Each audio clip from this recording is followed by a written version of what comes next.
Tá começando mais um podcast Elas no Topo, onde a gente conta histórias inspiradoras de mulheres de muito sucesso. Eu sou Natana Lacerda. E eu sou Carol Sabadim.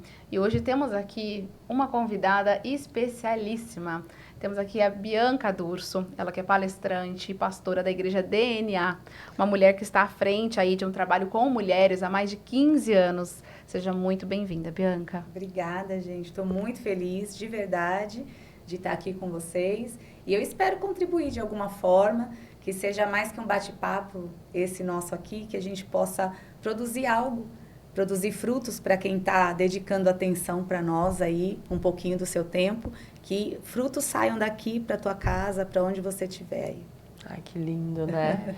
E ela é palestrante também do nosso evento Elas no Topo. Meu Deus. Não vou falar o tema, você só vai saber estando lá, né, Cá? Isso aí. Mas uma honra poder te receber lá, levar tua mensagem tão poderosa para as mulheres, tá? E hoje a gente vai falar especificamente aqui sobre um tema que é muito importante para você que é empreendedora e tá ali na jornada, vivendo desafios diários para conciliar a sua vida, para levantar esse negócio, para viver tua missão, teus propósitos, que é confiança. Como é que você constrói confiança, estabelece confiança, aumenta a tua fé nessa jornada? Qual a importância disso para você conseguir realizar aquilo que tem dentro do teu coração? Que desafio, né? Que desafio viver isso, né? Viver acreditando, né? O que você já pode começar falando sobre esse tema, né, Bianca, para nós? Eu acredito em algo muito poderoso, que ter medo, para começar, ter medo é investir fé no reino errado, né? Então, a gente precisa investir fé em alguma coisa. E quando a gente sente medo, quando falta a confiança, quando falta a maturidade para o próximo passo, a gente está investindo fé no reino errado. E isso traz uma consequência, muitas vezes, visível, né, para o nosso ambiente, para a família, para o ambiente de trabalho, para os negócios. E quando eu falo de confiança, eu acredito que tudo parte da autoconfiança. Para você confiar em algo, confiar em alguém, primeiro você tem que ter a autoconfiança em si. E a gente está falando de mulheres, né, que eu acho que é o nosso grande público aqui, o nosso foco. As mulheres, elas têm perdido essa autoconfiança que acaba resultando em perder a confiança e a fé em tudo. Porque quando você não confia em si, quando você não se encontra mais, quando a sua identidade está prejudicada, isso vaza, né? Vai para fora e você passa a não confiar. Além de não confiar em si, você não confia mais no outro, você não confia mais no próximo passo, você não confia mais naquilo que você tem como visão de futuro. E eu acredito que isso é muito resultado da perca da identidade mesmo. As mulheres, elas têm ganhado muito espaço em todas as esferas, né? A gente vê as vozes femininas, inclusive no meu meio, no meio evangélico, onde antigamente, se você pega 10 anos aí, a voz feminina não era uma voz de referência nas igrejas, mas ao longo dessa década a gente foi conquistando isso no Senhor, porque o próprio Deus, né, tá levantando essa voz maternal, inclusive no meio evangélico, e a mulher tem sido esse arrimo que Deus tem levantado em várias esferas. Então, a mulher tem ganho muito espaço, mas com isso também, muitas delas, e eu converso com muitas mulheres, que têm se perdido na sua identidade. E isso afeta diretamente a sua confiança. E a identidade das mulheres está tão afetada a partir da comparação. É o que a gente estava falando, né? Ontem. Sim. A confiança se perde na comparação. E mulher, a gente tem essa inclinação, né? Eu digo que as mulheres, às vezes, elas se enxergam mais numa vitrine do que no próprio espelho. Você já tentou ficar um tempo sem se olhar no espelho? Você vai perdendo a consciência dos seus traços. Se você fica um tempo sem se olhar no espelho, e muitas mulheres, às vezes, pela autoestima baixa, evita, né, esse contato com o espelho. Eu já tive momentos desses de autoestima baixa, onde você não está muito em paz com o espelho. Você evita aquilo, você vai perdendo a consciência dos seus traços. E aí a mulher começa a se evidenciar numa vitrine, no outro. Ela perde a referência de quem ela é e ela começa a se mover pela sugestão do outro, de quem você é. Mas eu costumo dizer que a vitrine, ela não é nada mais para nós do que uma sugestão do que a gente pode ser. Mas nem tudo que está na vitrine cai bem para nós. Quantas vezes, né, a gente sai para fazer uma compra, acha algo lindo no manequim, você diz, isso vai ficar perfeito em mim. Quando você entra, experimenta, fica um horror. E aquele sentimento de frustração bate na hora. E as mulheres, agora é metafórico isso, as mulheres, elas têm se movido assim, pelo que elas estão sugestionadas a ser. Elas perderam a referência de quem são no espelho, estão se comparando com a vitrine. Então, eu poderia ser aquilo, eu poderia ter aquele cabelo, eu poderia ter aquela empresa, eu poderia ter aquele marido, eu poderia ter aquele filho. Mas por que você acha, Bispa, que isso tem acontecido? Eu entendo, acredito que a rede social deve ser um grande estimulador desse tipo de sentimento, né? Você acredita nisso também? Eu atribuo muito às redes sociais e à falta de identidade, de descobrir quem é você. Isso, a espiritualidade ajuda muito, né? Sim. A ciência, os psicólogos, mas tem momentos que é só na espiritualidade que você vai se encontrar, que você vai descobrir quem é você. E Deus não pode fazer nada na sua identidade a partir da identidade de alguém. Então, tem muita gente querendo ser algo que Deus não projetou. E aí a pessoa se perde nessa comparação, nessa frustração, mas o que Deus tem para ela é tão mais poderoso, é tão melhor, é tão mais precioso, e a gente não consegue parar para perceber e se encontrar nesse lugar. Eu costumo dizer que Deus, ele é oleiro. E o oleiro, nenhum oleiro vai fazer um vaso igual. É impossível. É impossível, ainda que ele tenha um molde, ainda que ele tenha um gesto diferente ali, vai trazer uma digital nova para aquele vaso, né? Então, eu atribuo muito às redes sociais, que tem sido essa vitrine de sugestão do que você pode ser, do que você deve se tornar. Tem muita gente falando de muitos assuntos, né? E todo mundo é perito em alguma coisa, e todo mundo sabe de alguma coisa. E às vezes a gente vai buscando informações ali no coletivo, né? Porque o que está nas redes sociais é para o coletivo. E a gente não vai encontrar nada individual ali. Nada individual. E muitas vezes esse coletivo não é farsa, né, gente? Pra gente que mexe, que trabalha, envolvido com as redes sociais, 80% das redes sociais é uma farsa. Tá todo mundo sempre mostrando o seu melhor, o melhor ângulo, os filtros, a foto mais feliz, né? Tá muito na mídia aí o caso de uma influenciadora, né? Que tá se separando do esposo e tal. E se você pega vídeos dela há 15 dias atrás, há um mês atrás, não sei quanto tempo está esse processo, mas se você pega aí um mês atrás, ela está fazendo altas declarações para o marido, ele é perfeito, e o marido chega a dizer, não, tem alguma coisinha de errado em mim? Não, não tem, você é perfeito. E ela já estava num processo de violência doméstica, apanhando todos os dias. Então, essa sugestão da vitrine é falsa. E é por isso que a gente não consegue se encontrar, porque a gente não é aquilo, né? Deus nos projetou para outra coisa, a sua personalidade não é aquela, o seu jeito de ser conduzido não é aquilo, e isso vai afetando muito a nossa confiança. Então, e a autoimagem também, né? Demais. Sabe que isso aconteceu comigo? Eu sou uma pessoa que, vindo, né, do mercado, de exposição e de tudo mais, só que a maternidade, ela foi me modificando.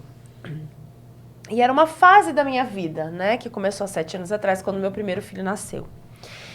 Quando ele nasceu, parece que eu fui separada do mundo. Eu tinha essa sensação. Parecia que tinham me pego daqui, né? E me colocaram num outro lugar aqui, e eu ficava assistindo o mundo seguir, né? os carros seguiam passando, as pessoas seguiam fazendo tudo que sempre fizeram, e eu tava ali separada assistindo. E aí que eu entrei na minha primeira crise de identidade mesmo, quem eu sou. Porque quando a minha identidade, né, nós mulheres empreendedoras, nossa identidade fica muito atrelada ao negócio, a gente erra sim. Pô, eu sou a fulana da empresa tal, não é? E se aquilo não existir amanhã, quem é você? Isso acontece muito com as empreendedoras. E aí, a hora que aquele meu contexto profissional me foi tirado, eu falei, quem eu sou? Quem eu sou? E eu entrei numa busca maluca, que eu fui para tudo que é lugar. Aquela música, né, que diz, vaguei mundo afora, vaguei, fui para tudo, só encontrei em Deus, né, a minha real identidade há tão pouco tempo, novamente. Mas isso aconteceu comigo. E realmente, quando você está assistindo, você olha aquilo e nega a sua vida, certo? Então, olha, porque o outro assim, eu não, o que eu sou aqui?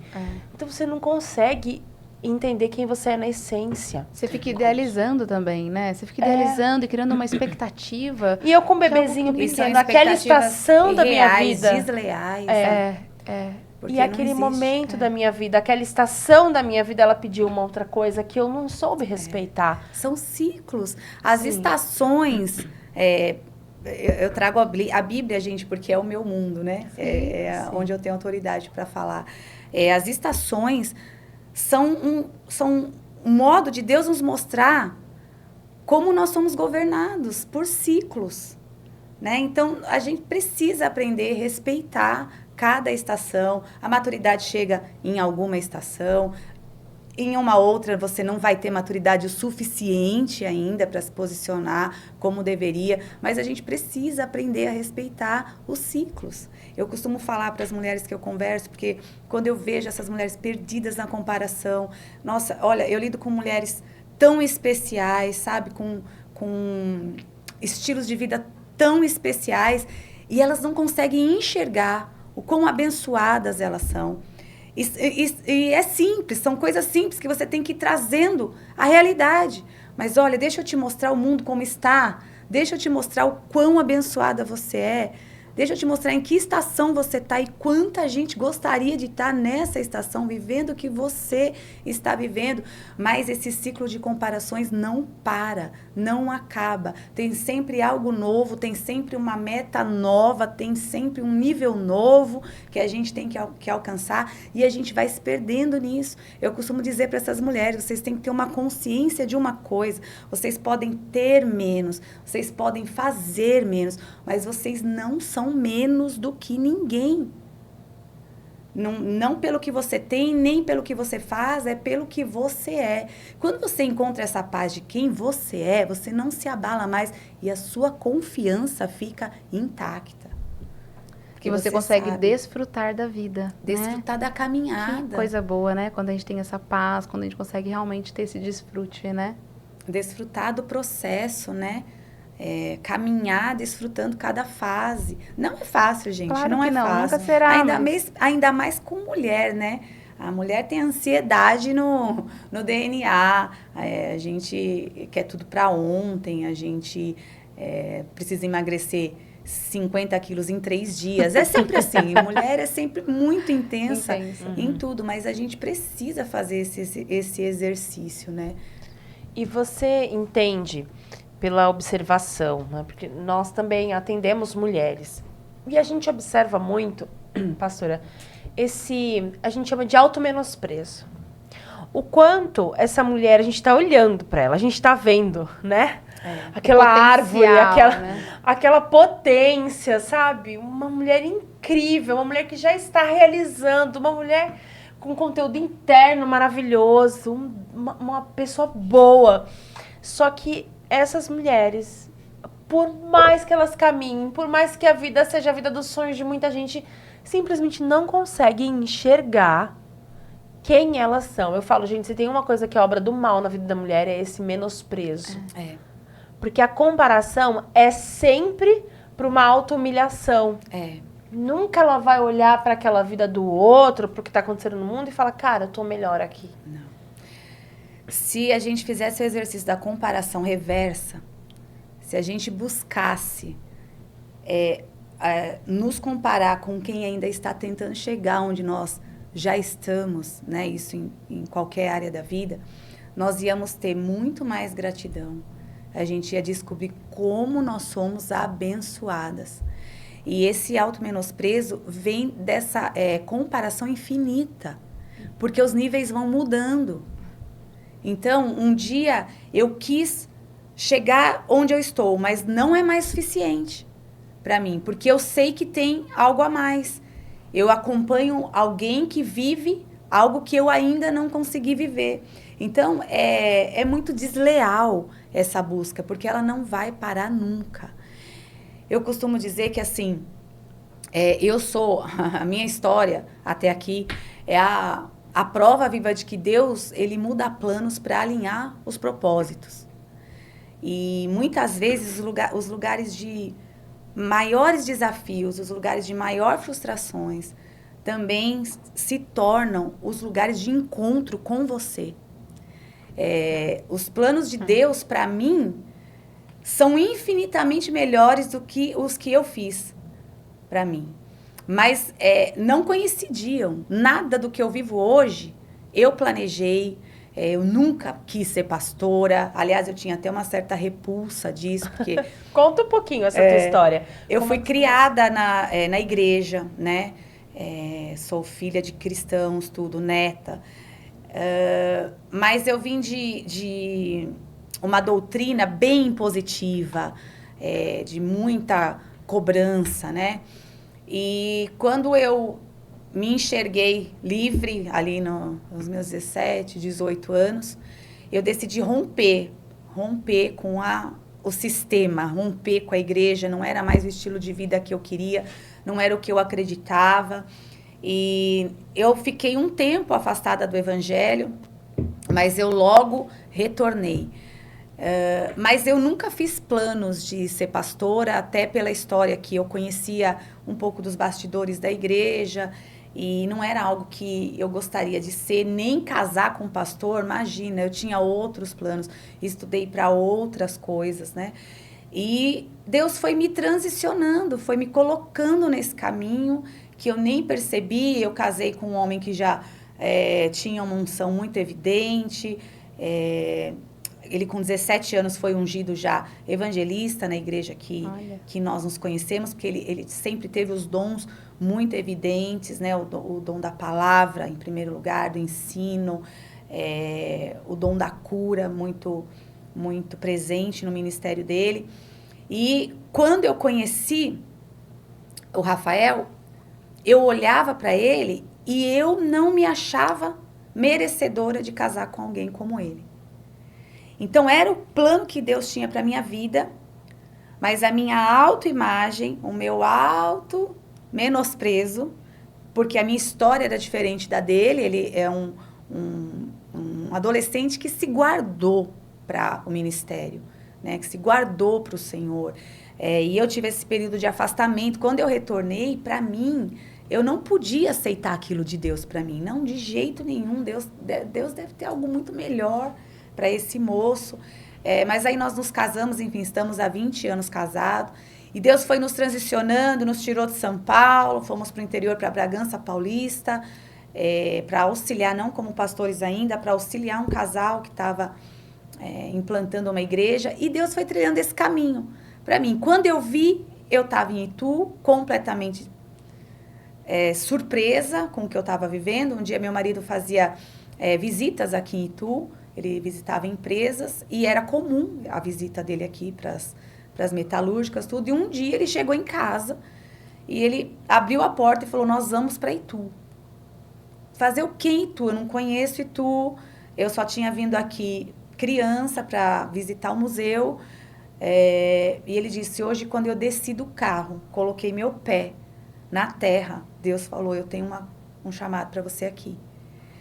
E eu achei que ele estava completamente louco. Juntei minhas amigas pastoras da época para fazer um jejum contra. Não Vamos jejuar porque Deus tem que reafirmar isso de alguma forma para mim. Todo dia eu perguntava para ele, você ouviu? Deus falou, eu ouvi, nós vamos para Itu. E a decisão foi tomada, a gente veio para cá sem vínculo nenhum com a cidade, sem conhecer ninguém aqui, nós não conhecíamos ninguém aqui. E Deus foi direcionando, Deus foi dando os próximos passos e hoje, graças a Deus, nós estamos como estamos, a igreja avançando aqui, mas tudo isso porque eu me permiti, eu junto com meu esposo, nos permitimos confiar no processo que Deus tinha para nós e que aos meus olhos não fazia o menor sentido, que não era nada disso que eu tinha programado viver. E o que eu quero dizer com isso é que a comparação e o auto-menosprezo nos privam de viver essas histórias. Porque a gente podia fazer o quê? Tem gente melhor, já tem muitas igrejas muito boas instituídas naquela cidade, como tem até hoje, igrejas muito boas. Para que mais uma igreja? Para que eu vou sair daqui para viver? Eu não preciso disso. Aquela cidade não precisa disso. Mas os planos de Deus são sempre maiores, são sempre melhores, são sempre surpreendentes. E hoje eu só sei agradecer a Deus todas as portas que Ele foi fechando na minha jornada, no decorrer do meu caminho, que me afunilaram para o que eu vivo hoje. Mas para isso também você precisa ser muito livre e ter a sua identidade muito bem definida para aceitar aquele momento, aceitar a forma como Deus está conduzindo, aceitar como Ele te construiu. Você vai descobrindo a sua identidade. Eu estou falando calminha aqui, mas quem já esteve na DNA sabe que a minha maneira de ministrar é diferente. Eu falo muito alto, às vezes até eu falo, para que gritar tanto? Eu converso comigo mesma antes de ministrar. Vamos baixar uns decibéis hoje e tal. Mas essa sou eu. Sua característica. Eu não controlo. Mas no início do meu ministério, eu me privava de levar uma palavra porque eu me achava diferente dos pares que eu conhecia. Então, eu me privei. Eu canto também, eu sou musicista, canto. Então, eu fiquei muito tempo só cantando na igreja, tudo. E sempre teve algo dentro de mim, eu sempre tive uma comunhão com Deus que me proporciona essa revelação da palavra. E eu escrevia muito, e meu marido sempre falava, eu leio as coisas que você escreve, você precisa falar isso, você precisa colocar isso para fora, porque tem gente que precisa ouvir. Mas eu não acreditava que o meu jeito, como eu me comportava, ia me permitir transmitir para as pessoas o que elas precisavam receber. Até que um dia era ou vai ou racha, porque nós começamos a igreja só nós dois, né? A minha sogra e meu cunhado. E foi crescendo e nós chegamos numa fase que só tinha... Meu marido era o único que ministrava, que pregava. E ele ainda trabalhava secularmente. Então, eu via ele saindo de casa às 5 horas da manhã e chegando na igreja de volta já às 7h30 e tendo que derramar tudo dele ali no altar. Ele não tinha tido tempo nem para almoçar naquele dia e tinha que derramar algo. E aí eu sabia o que eu tinha dentro de mim, eu sabia o que Deus estava colocando dentro de mim, e eu comecei a orar e eu falei, Senhor, eu não me sinto apta à comparação. Eu não sei, o meu marido sempre foi minha régua também, e é bem alta a régua, bem alta. Então, assim, eu falava, como que eu vou falar alguma coisa com esse homem ouvindo? Ou como que eu vou construir alguma coisa no nível do que esse homem fala? Né? Então, eu fui me privando e eu falei, Senhor, eu estou me dispondo por uma necessidade. Não é algo que eu quero. Eu não quero pregar. Eu amo cantar. Eu me expresso muito bem também na adoração. Mas eu estou me dispondo por uma necessidade. Então, se o Senhor quiser, o Senhor me usa. E eu comecei a me lançar. E graças a Deus, para a glória de Deus, assim... ele tem me levantado a minha voz, né, como influência para muitas pessoas, muitas mulheres, mas eu precisei me libertar da comparação. Eu precisei me libertar das sugestões de vitrine que eu tinha e aceitar o meu jeito. O meu jeito de falar, o meu jeito de me comportar. E hoje eu sou assim, livre. Quem quiser, ouve. Quem não quiser, não ouve, né? A gente tá ali. Como é poderoso quando a gente consegue dar voz a essa essência, a essa real identidade. Porque aí, a hora que você se colocou, você é diferente de tudo que existe. Certo? Enquanto a gente tá tentando acertar... Ou se enquadrar. Se enquadrar, eu tô aqui, deixa eu acertar, deixa eu me enquadrar... Nós vamos virando réplicas umas das outras. Um Frankenstein.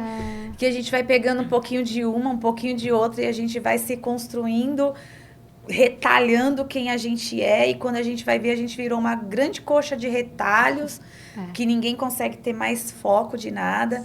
Então, eu me libertei. Eu fico até feliz hoje. Eu me preocupava, me frustrava, às vezes, com algum julgamento. É comum as pessoas falarem, eu gosto do seu jeito, mas você grita muito. Eu falei, gente, ó, eu tento controlar, mas não vai. E outro dia, o meu marido me mostrou, alguém avaliou a igreja no Google, deu 5 estrelas na igreja e escreveu lá, que igreja maravilhosa. Fui lá, fui muito tocado, muito abençoado. Quem ainda não conhece precisa conhecer e tal. Só tem uma loira lá que grita muito, mas tudo que ela fala fez muito sentido pra minha alma. Aí eu falei pro meu marido, graças a Deus, chegamos a esse ponto, então, né? Que a gente grita, mas faz sentido. Então, e é algo que faz parte da minha identidade. E algo incontrolável, porque eu falando com vocês, eu tenho outro jeito, mas a minha forma de me expressar no altar é outra. Mas quando a gente se descobre, quando a gente se dispõe, mais do que se descobrir, se dispõe a ser quem a gente nasceu para ser, é libertador, gente. É libertador. A sua empresa não tem que ser como a empresa da sua amiga, a sua família não tem que ser como a família da sua amiga, né? Você não precisa ter o mesmo carro, você não precisa ter o mesmo padrão de vida, você não precisa ter as mesmas roupas, você precisa ser você. Descobrir o que é a felicidade dentro de você, né? Dentro da sua realidade, né? O que te faz bem, né? Porque quando você descobre isso, você já começa... Até no último podcast que a gente gravou, a gente estava falando, né? Mais importante do que você saber os sims que você quer dar para tua vida, para tua jornada, é você eliminar, né, os nãos, que você já tem certeza, né? Tem coisa que o não é mais fácil. Você tem certeza daquilo que você não gosta, daquilo que não cabe para você, né? E daí, com isso, você já vai filtrando para conseguir viver dentro daquilo que você realmente acredita que é o melhor para você e não idealizar aquilo que você vê, que você acha que é perfeito, que não tem nada a ver com aquilo que você verdadeiramente gostaria de viver, né? Você sabe que você contando tua jornada, eu tava aqui pensando enquanto a Ká falava, poxa, essa confiança que você falou, que vem da tua identidade, vem de você saber, né? Como a Ká tava dizendo, esses nãos, os nãos você já sabia, né? As portas fechadas, as coisas relacionadas aos teus valores. Mas aí, do nada, você foi jogada numa cidade que tudo bem, você rolou, né, um jejum contra, mas se confirmou. E você veio. Como você desenvolve essa confiança? Como é que a gente começa a desenvolver esse nível de confiança na vida, em Deus, que a gente diz, cara, eu não sei o que vai dar, mas eu acredito que é para vir aqui, ou eu tenho um direcionamento. É por causa do direcionamento? De onde vem isso? Como é que isso surge? Olha, é construído. É construído em Deus, porque até esse momento de vir para Itu, eu já tinha vivido muitas outras coisas, onde Deus já tinha me provado que Ele sabia o que é melhor para mim. Né? Então, nas minhas escolhas pessoais e tantas coisas que Deus me tirou daquilo que eu acreditava ser o melhor para mim, me colocou em outro caminho. E quando eu via o resultado, eu falava, meu Deus, obrigada, porque o Senhor fez isso. Então, a gente vai desenvolvendo essa... Não é fácil, eu jejuei contra. Né? Porque só o meu marido tinha tido aquela direção. E eu falava, o Senhor precisa confirmar isso também para mim. E Ele nunca confirmou. Porque a direção já estava dada para quem tinha que ser conduzido ali. Mas eu confiava plenamente no que Deus estava fazendo. Alguma coisa Deus estava fazendo. Eu sempre falo que a gente precisa aproveitar as oportunidades de Deus. Deus abre janelas de oportunidade. Você imagina se eu tivesse dito... Porque a mulher tem esse dom da manipulação. Se eu tivesse batido o pé, nós não vamos. Meu marido não ia comprar uma guerra em casa, enfrentar um divórcio, né? Então, eu podia, com a minha influência, ter privado a gente de viver tudo que a gente vive nessa cidade hoje para o Evangelho, tudo que o Evangelho contribuiu para essa cidade hoje. Você foi submissa, né? É algo que hoje em dia, com o feminismo, né, acaba distorcendo um pouco isso, né? Como que você pode até explicar para quem está nos assistindo, né? O que é realmente, né? Como que é o ideal da mulher ser submissa, né? Numa relação com o marido? Eu sempre tive isso muito claro quando eu casei. E ainda mais com o chamado que ele já tinha, né? Mas isso é para qualquer área. Eu sempre tive isso muito claro, que submissão é você estar debaixo da mesma missão. É se submeter a uma missão em conjunto, né? E é óbvio que, no que eu acredito, o marido, o homem, ele tem sempre a direção, né? Ele tem sempre os sims. A gente influencia muito. Mas, principalmente no espiritual, no mundo espiritual que eu vivo, né?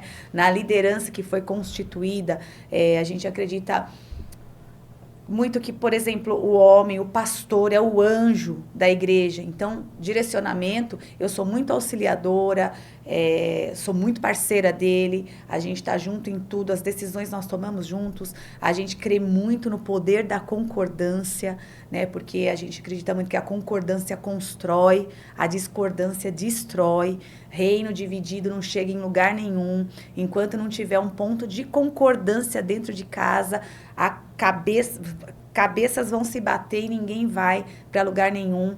Então, a gente é sempre movido por isso, o poder da concordância.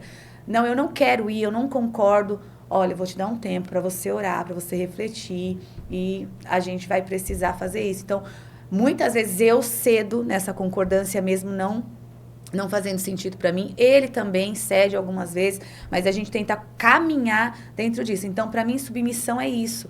É enxergar uma missão, né? Vocês têm uma missão. Você tem uma missão para a tua família. Você e seu esposo sabem aonde vocês querem chegar. Vocês sabem onde vocês querem chegar. Os dois estão juntos nessa missão. Então, se coloca debaixo dela, submissa, e enfrenta essa jornada aí. E o que me permitiu viver tudo que eu vivo hoje como pastora foi a submissão, porque eu podia ter batido o pé e privado a gente, né? Privado essa cidade de planos que Deus tinha, porque quando ele pisou aqui, Deus falou para ele: eu tenho algo para você nessa cidade. Eu tive que crer, acreditar, confiar e vir. E ser sustentados mesmo por Deus. E qual é o próximo passo, Senhor? O que a gente faz?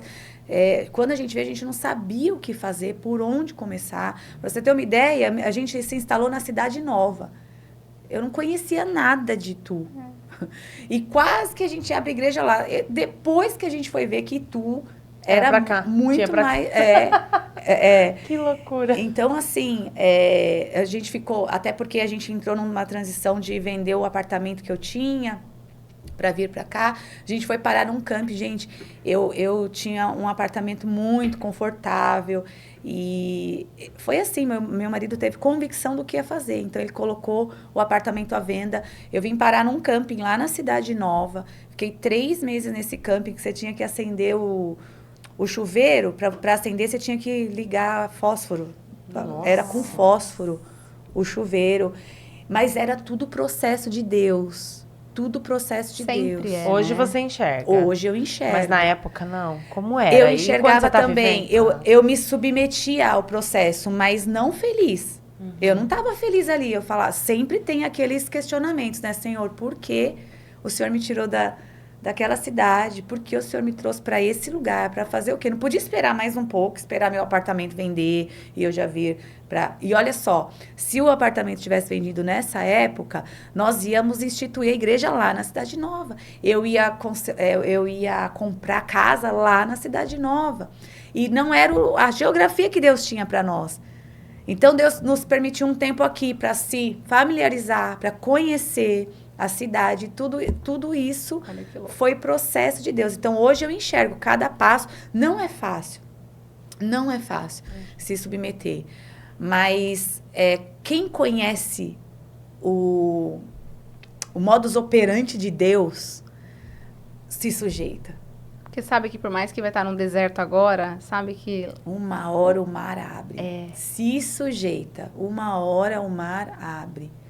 Então, essa confiança é construída, né? Com relacionamento. Nesse relacionamento de intimidade com Deus. De abrir a palavra e estar ali desesperada naquele camping, morando com a sogra, não é fácil, porque minha sogra decidiu vir junto.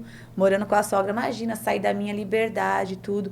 Mas abrir a Bíblia e encontrar uma palavra de conforto, sabe? O Senhor falando, calma, vai fazer sentido. Vai fazer sentido, calma, uma hora você chega. A gente teve muito cuidado também. Nós ficamos 6 meses ceando só entre nós, porque nós sabíamos o que estávamos fazendo aqui. Deus comunicou, tem um povo para você nessa cidade. E a gente tinha uma ética, olha, eu não vou entrar numa igreja e congregar 6 meses e depois sair e abrir uma igreja. Por que eu vou mexer com uma comunidade que já existe? A gente sempre teve isso muito nítido. A gente vai construir algo em Deus a partir do zero, porque Deus diz que tem um povo. Então, assim, com os dons, tudo, se você chega numa comunidade, em 6 meses você facilmente é reconhecido ali. E depois a gente ia transicionar, já não era honesto. Então tem tudo isso, sabe? Mas que cuidado que vocês tiveram, né? Uma sensibilidade no espírito muito grande. A gente teve esse cuidado porque a gente queria construir algo ético e como Deus disse que ia ser. E são sementes, né? Deus viu isso quando nós decidimos ceiar entre nós para não interferir numa comunidade. É uma semente que você deixa ali de ética, de respeito, de amor pelo reino. E isso tudo depois vem como colheita. E hoje, graças a Deus, a gente está colhendo frutos muito, muito especiais desse período de confiança, desse período de dependência, de deixar... O problema é que a gente quer ensinar Deus a fazer. O problema é que a gente quer interferir, a gente quer mudar. Não deu vontade de resolver, não? Deu. Deus não vou morar aqui não, eu mesma vou lá e vou fazer não sei o que lá. Isso não tinha vontade de resolver. E tentei, muitas vezes. Você tenta interferir, mas quando é propósito de Deus, as portas se fecham. As portas se fecham, é não de todo canto. Não, é gente que some. É que é Deus falando aqui. Quem podia te ajudar, desaparece. Então, assim, toda vez que a gente tenta interferir, né? Eu falei sobre isso até quarta-feira, ministrando a igreja, que a gente sabe que Deus vai fazer algo, a gente tem sempre... Com uma promessa de Deus, uma direção de Deus, sempre nasce com a gente o como. Por quê? Quem vai fazer? Com quem eu tenho que falar? Quanto tempo eu vou esperar? Então, junto com uma promessa, nasce a ansiedade de quando que isso vai acontecer. E aí a gente começa, na tentativa de ajudar Deus, a gente começa a dar o nosso jeitinho.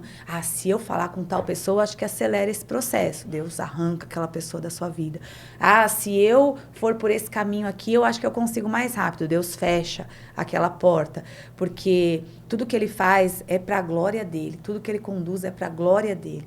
E Deus não divide a glória dele com ninguém.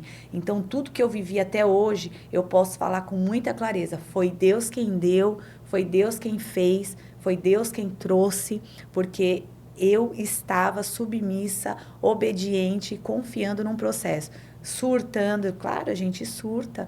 Eu amo Davi na Bíblia, porque Davi é a referência do surto, né? De ser sincero com Deus, de rasgar o coração. Muitas vezes, Deus, que é isso? Pra que isso? Né? Eu saí de um lugar tão confortável para mim, eu já tinha um reconhecimento da comunidade, já estava fazendo muito para Deus, para mim, eu já tinha... Tava tudo top e conduzindo minha vida para outro lado, né? Então, eu era alguém que servia a igreja, mas tinha outros planos. E Deus queria você 100%. De repente, eu tô ali, naquela condição, num espaço de 50 metros quadrados, que foi o primeiro espaço que a gente alugou aqui em Itu, onde nós fazíamos culto em 4 pessoas, eu, meu marido, o meu cunhado e minha sogra, e eu cantava com eles, meu marido pregava para eles, e várias vezes eu falava para ele, vamos fazer uma rodinha aqui hoje? Não precisa só estar nós 4 aqui. Vamos fazer uma roda das mãos aqui, agradecer a Deus. Ele falava, não. Nós vamos cultuar como se essa igreja tivesse lotada de pessoas, porque o nosso culto não depende de quem está aqui. A gente veio cultuar, não veio? Se você entrar numa igreja para cultuar, vai ter um pastor ministrando, vai ter um ministério de louvor cantando. Culto é isso, não é rodinha de mão dada. Então, assim, a gente foi construindo isso também com essa perseverança, com essa fé. Eu sei que eu estou aqui hoje com 4, mas um dia Deus nos trouxe para cá para viver algo especial. Mas até viver isso foi muito difícil, né? Vários dias de questionamento, vários dias de porquê, vamos acelerar esse processo. E a comparação, né? E você se coloca num lugar de... Olha só o que o senhor está fazendo na vida do outro, olha o que o senhor está fazendo lá. Eu estou aqui pagando esse preço, estou aqui vivendo tudo isso, e a coisa não diz. Tem orações que às vezes eu lembro, eu falo, Senhor, eu espero que o senhor tenha tampado os ouvidos nesse dia, porque como a gente se perde, né, no desespero. Como a gente se perde. E quando a gente olha para trás, vocês também têm esses testemunhos, quando você olha para trás, você vê a Bíblia se fidelizando e dizendo, tudo coopera para o bem daqueles que amam a Deus segundo o seu propósito. Tudo coopera, tudo cooperou. Que lindo. E falando da sua jornada agora, na parte do maternar, você tem uma história muito bonita, né? Você é mãe. Sim. Mas foi também um processo... Desafiador. Conta um pouquinho pra gente, como que foi isso? Eu casei com 23 anos, né? E decidi que nós íamos ter aquela que a gente acha que decide alguma coisa. E decidi que a gente ia ter filhos com 26 anos. E nesse processo, eu tive 3 abortos consecutivos, assim. No terceiro aborto, o médico pediu uma investigação um pouco melhor. E nós descobrimos que eu sou muito parecida com meu marido geneticamente, nós somos muito parecidos. E então, quando eu engravidava, o meu corpo reconhecia como um corpo estranho e expulsava. E fora isso, eu descobri uma trombofilia no sangue, uma trombofilia gestacional, que só se manifesta na gravidez. Então, o sangue engrossava, o cordão umbilical ficava travado e não passava oxigênio. No terceiro aborto, eu tive um quadro muito sério de coma e tudo, e quase perdi a vida mesmo. Nesse dia, o médico que nos atendeu, um médico até aqui de Itu, pediu para conversar conosco no outro dia, após a curetagem e tudo. E ele nos pediu, ele falou, vocês não têm condições de serem pais biológicos. A sua esposa não aguenta um 4º aborto. Nós quase perdemos ela nesse terceiro. Se vocês tentarem mais um, eu estou responsabilizando vocês, porque a sua esposa morre no próximo. Então, ele nos sentenciou mesmo, e ele até nos sugeriu, entra para adoção, eu ajudo vocês nesse caminho, mas tenham responsabilidade e não tentem mais engravidar. E esse processo já tinha passado uns 8 anos entre os abortos, porque tinha aquele período de se refazer e tal. Eu estou encurtando bem a história, assim. Meu marido foi para o monte orar com esse diagnóstico, essa sentença. E nós conversamos, olha, a gente tem que ser responsável, nós temos a nossa fé, né? A gente sabe que Deus pode fazer, mas partimos para uma terceira tentativa. Não deu certo, não tem tratamento, não tem o que possa ser feito, vamos ser responsáveis então. Nós vamos por esse caminho da adoção e não vamos mais tentar ter filhos. Ele disse ok, mas dentro dele, inquieto já com aquilo. E naquela semana ele foi orar. Ele foi orar no monte. E lá no monte ele teve uma experiência muito forte com Deus. E Deus falou para ele, vocês foram chamados para crer. Foi essa frase que Deus usou para ele. Vocês foram chamados para crer. Você chega em casa e fala isso para ela.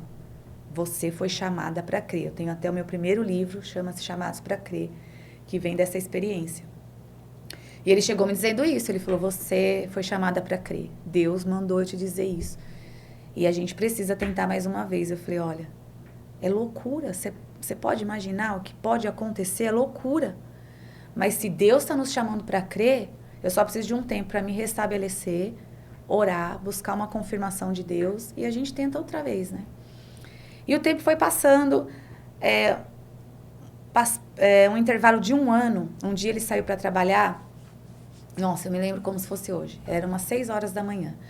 E eu fui para a sala e eu estava muito triste, muito incomodada. Aquele processo de eu quero ser mãe, meu Deus, eu oro por tantas pessoas, eu vejo o Senhor fazer na vida de tantas pessoas, por que o Senhor me escolheu para esse processo, por que eu não posso e tal. E eu levantei e fui orar.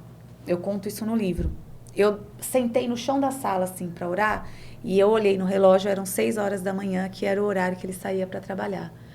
Eu comecei a orar ali, eu entrei num processo, isso é para quem crê, viu, gente, que aí já é loucura, já entra sobrenatural, é para quem sabe que Deus não é uma ideologia, Deus é gente.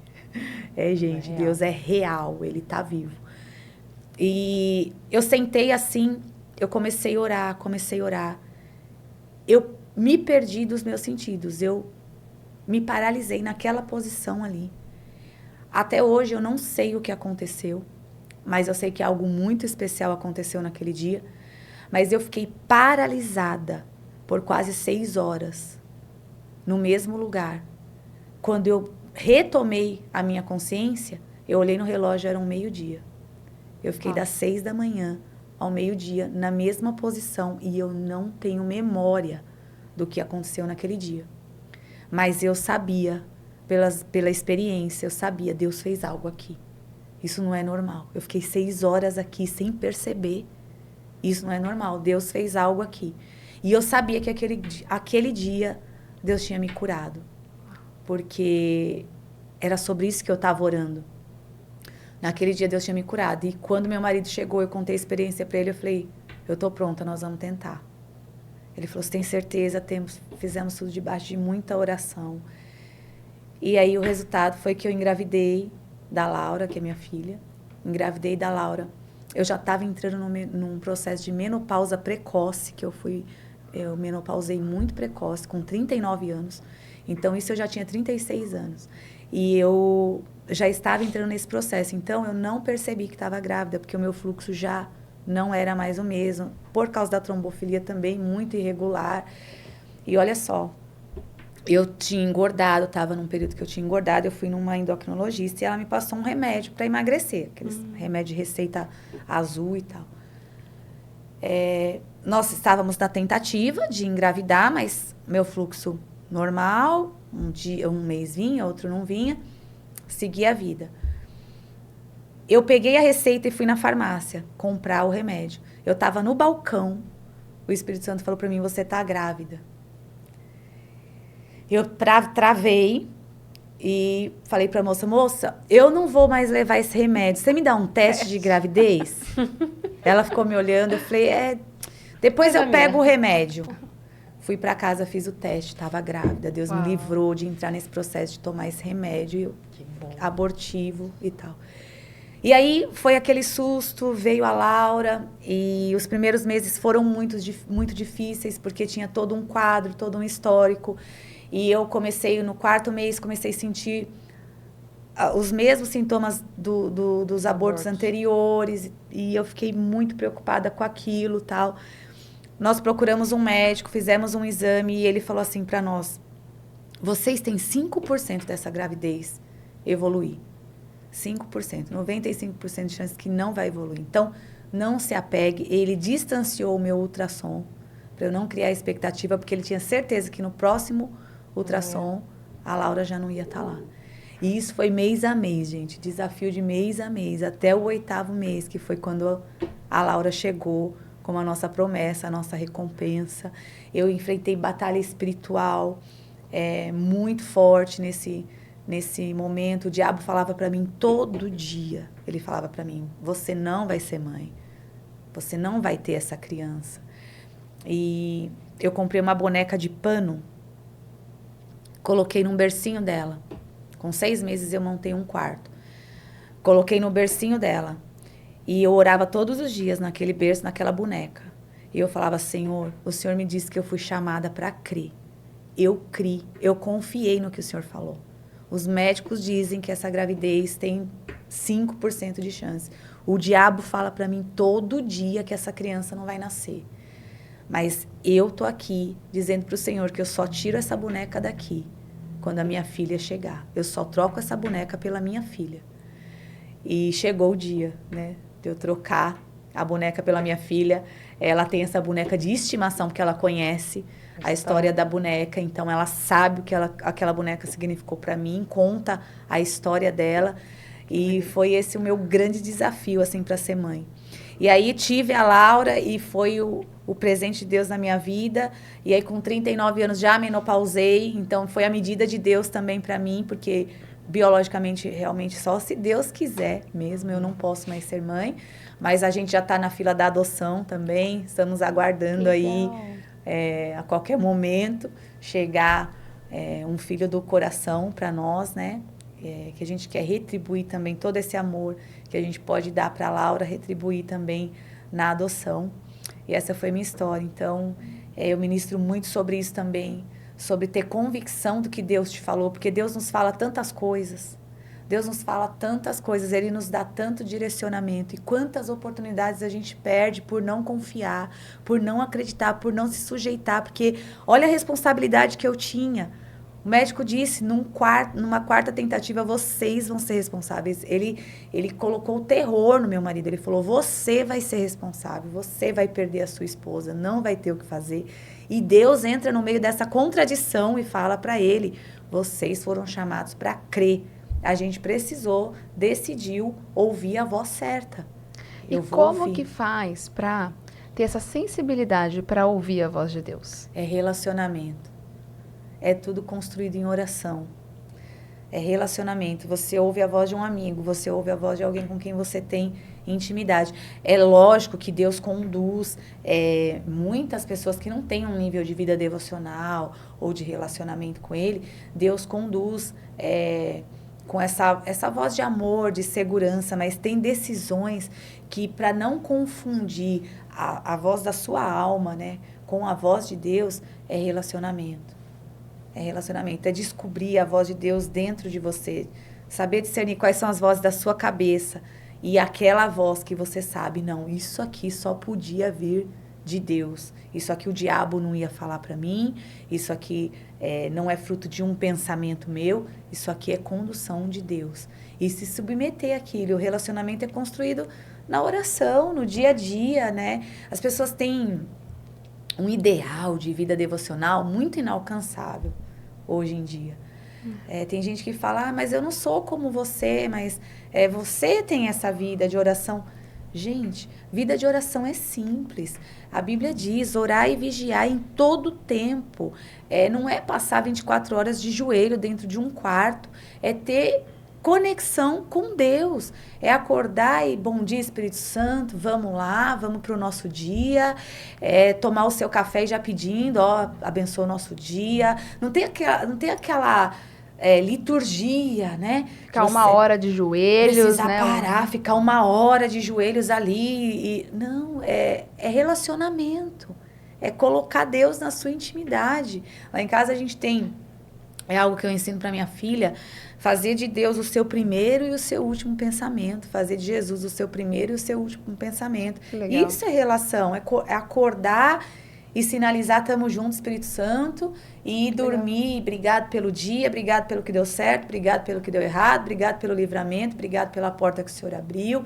Isso é uma vida devocional. As pessoas mistificam muito o relacionamento com Deus. E muita gente não se acha digna de ouvir a voz de Deus, ou não se acha apta, mas Deus fala, gente. Deus fala o tempo inteiro. E aí você tem que ter um pouco de loucura também, para entender Acho que é isso. o que Deus fala. Também, né? Porque Deus fala o tempo inteiro, Ele dá sinais, Ele usa pessoas, né? Nossa, já teve mensagens que eu construí para ministrar a igreja observando um comercial de televisão. Ali o Espírito Santo fala alguma coisa. Então, é essa conexão, mas que se constrói com relacionamento diário. É que o nosso mal é que muita gente só busca Deus naquela hora que ou é Deus ou é mais ninguém. Ou é Deus ou é mais ninguém. Nessa hora Deus vai se valorizar um pouco também. Ele vai se valorizar um pouco também para você descobrir a importância dele na sua vida, a dependência dele na sua vida. E você acha que Deus direciona também o mundo do trabalho, dos negócios? Ai, com certeza. Não é algo separado, Não né? é algo separado. É vida com Deus, é vida com Deus. Qualquer área. E hoje eu estava falando com uma pessoa a respeito disso, né? Que até escandaliza algumas pessoas, porque a igreja tem esse estereótipo de dinheiro, né? Muita gente corrompida. E tem mesmo, gente, infelizmente. Mas nem todo mundo é farinha do mesmo saco. E se você pegar o Novo Testamento, Jesus fala mais de dinheiro do que da própria salvação no Novo Testamento. Ele fala mais de propósito, deixa tudo, multiplica o que eu entreguei na tua mão, né? Não deixa mamão ser senhor do teu coração. Ele tem sempre uma instrução para o mundo dos negócios. Sempre uma instrução. As parábolas, né? Que Jesus conta. Se a gente se atentar, tem tanto segredo para o mundo dos negócios.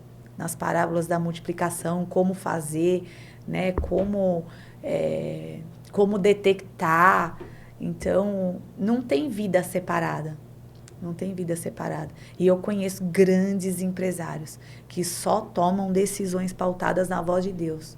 Pode vir o presidente da República falar com ele. Ele não assina se Deus não estiver naquele negócio. Ele não assina se não tiver um sinal. Esses dias estava comprando uma casa nos Estados Unidos. Eu só compro se a casa que chegar for final 7. Porque tem que ser, Deus tem que aprovar. A casa chega com o final 7. E ele não fala com ninguém isso. Porque se ele falar pro corretor, o cara vai buscar. Muda na hora. Se vira. Ele faz isso pautado na experiência que ele tem com Deus. E aí chega lá, tem essa casa, o final é 7. Obrigada, Jesus, era isso. Então, são níveis de intimidade com Deus que você vai ganhando. E Deus vai quando Deus tá para nos conduzir em tudo, gente.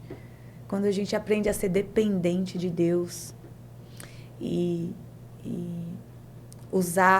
fazer uso do que a palavra nos dá quando ela diz: posso todas as coisas naquele que me fortalece. Posso todas as coisas. Paulo estava falando sobre tudo. Eu posso passar privação, eu posso passar fome, eu posso ter muito dinheiro, eu posso estar feliz, eu posso estar abatido. Tudo isso eu posso naquele que me fortalece. Então, quando a gente tem esse nível de obediência, a gente sabe que a gente pode, a gente passa, a gente enfrenta tudo que nos leva para o nosso propósito. Uau, que papo bom, né? Que gostoso. Mas já estamos chegando, infelizmente, ao fim. Tão gostoso, né? Sim, Te ouvir é muito bom. Ai, muito que bom, gente. Eu espero ter contribuído para alguma coisa, para quem está nos ouvindo aí. Com certeza, né? Principalmente, né, quando a gente falou de confiança, né? E qual é o nome do seu livro? O primeiro livro, Chamados para Crer.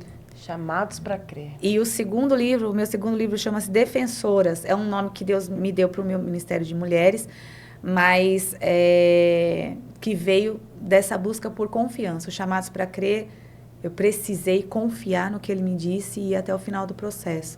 Sim. E o Defensoras foi num momento também que eu estava disposta a abrir mão de algumas coisas que eu não via mais sentido, a busca, né? E eu falava: Senhor, parece que isso aqui não é para mim, eu acho que disso eu vou abrir mão. E num momento de oração, o Espírito Santo falou tão forte comigo. Ele falou: eu te chamei para defender as coisas que eu coloquei na tua mão. Esse nome é muito bom. Defensoras. Nossa, muito bom. E aí daí nasceu Defensoras, que nasceu de uma mensagem que, por causa dessa experiência, eu ministrei na igreja. E naquele dia Deus deu a identidade das mulheres. E a gente já tem um culto com mulheres há muito tempo, mas a gente não tinha uma identidade. Era o culto das mulheres. Mas a partir dessa palavra, Deus nos deu essa identidade. E Deus falando para mim: eu te chamei para defender as coisas que eu confiei nas tuas mãos. Então, eu confiei isso para você. Você não vai abandonar. Você vai defender. E é um movimento e você vai incrível. Até o fim. Quantas mulheres tinham no último encontro, que foi sábado passado, retrasado? A gente estava lá. tinha cerca de 800 mulheres ali. Muita mulher. Tinha, Era um brotava, mar de gente. Eu falava, É. gente, que é isso? Quanta mulher. Que coisa linda, que coisa e, linda. e algo também que nasceu como tudo com Deus. Começou Tudo com 4 pessoas, aí só o construído. culto de mulheres tem 800. Que loucura, né? E as mulheres, gente, nós temos uma intimidade com Deus que constrói tanto. É uma estatística isso no Brasil, 70% das igrejas, 70% do público das igrejas no Brasil é mulher. Então são 70% de mulheres. E é por isso que Deus tem levantado as mulheres como tem levantado. Porque nós somos muito intensas. Quando a gente decide se entregar, a gente entrega De mesmo. corpo e alma, né? Né? E a gente... Nós somos a referência da nossa casa. Nós somos a referência dos nossos filhos. Então, o que Deus constrói em nós vai ser transferido para o ambiente que a gente se torna referente ali. Muito bom. Para finalizar, a gente sempre faz um bate-bola, pastora. Sim. Um jogo rápido. Tá, Fácil, não? Sim. Falar algumas palavras, o que vier à sua mente você fala. tá. Então, vamos lá. Uma referência para você. Meu Deus, eu tenho muitas referências, mas eu disse já que o meu marido é a minha régua. O que eu tenho me tornado veio da referência que eu tenho dele. Sucesso para você. O que é? É estar no centro da vontade de Deus. Porque não tem fracasso maior do que ter sucesso naquilo que Deus não te chamou para fazer. Então, o meu sucesso é estar no centro da vontade de Deus. Um sonho. Ai, meu Deus, esse é difícil, mas eu tenho muitos sonhos. E, os meus sonhos são todos para essa cidade, sabe? Eu sonho muito para essa cidade. Sonho muito com as promessas que Deus já tem liberada para essa cidade. Eu sonho em fazer parte dessa agenda de Deus. Não quero estar à parte do que Ele está fazendo. Um ranço. Meu Deus. Um ranço. Eu acho que eu tenho ranço de mediocridade, sabe? Tenho ranço de mediocridade. Uma frase. Uma frase, são tantas também. Mas vamos lá. Tem uma frase que me acompanha, eu até cito muito essa frase nas minhas ministrações, que é de um homem chamado Bill Johnson, pastor Bill Johnson. Ele diz assim que para você ter a paz que excede todo o entendimento, você vai precisar abrir mão do direito de entender. Isso traz paz para qualquer um. Para fechar o nosso tema de confiança, quando você abre mão do seu direito de entender, você ganha a paz que excede todo o entendimento. Muito interessante isso. Filhos. Filhos, eu tô aí na fila da adoção e se Deus me permitir, a gente vai ter mais um aí para contar a história. Família. Família é a minha base. Família é o que eu tenho de mais precioso. É o meu primeiro público, a minha filha o meu primeiro público, é para ela que eu quero ser uma referência. Eu quero que ela olhe para mim, enxergue o que ela pode ser, não o que ela não deve se tornar. Porque a gente vê isso também em relacionamento de pais e filhos, né? Tem muita gente hoje que tem como referência do que não se tornar a partir do que viu na sua casa. Então, eu quero ser a referência do que ela pode se tornar. Então, a minha família é o meu primeiro público, é o meu primeiro ministério, é o meu primeiro tudo. Trabalho ministerial, né? É um grande trabalho. Eu amo para o que Deus me chamou. Eu não me enxergava nesse lugar, mas hoje eu não me vejo fora desse lugar. Eu sou muito realizada no que Deus me escolheu para que eu seja. Seu próximo passo? Meu próximo passo é um grande desafio. Nós estamos aí numa transição, né, ministerial, então são muitos próximos passos. Mas o meu próximo passo está cheio de grande desafio. O que define o meu próximo passo é a palavra desafio. Deus. Deus é tudo. Deus é o meu primeiro amor. Deus é a minha base de estrutura. Deus é a minha referência de amor, a minha referência do que ser, do que não ser. Deus é tudo. Muito obrigada. Eu agradeço, Que gente, compartilhamento esse tempo. lindo. Eu agradeço. Que vocês possam aí ver muito mais no palco do Elas no Topo, onde a gente vai falar sobre um outro tema ali também, Sim. né? Que tem tudo Que a ver nem com o eu que a sei gente também, disse viu, hoje, gente? não sabe. Ela vai saber hoje, daqui a pouco. Uhum. Mas que vocês tenham coragem, né? No dia a dia aí do seu negócio, a coragem de acreditar. Né? É uma escolha. É uma escolha.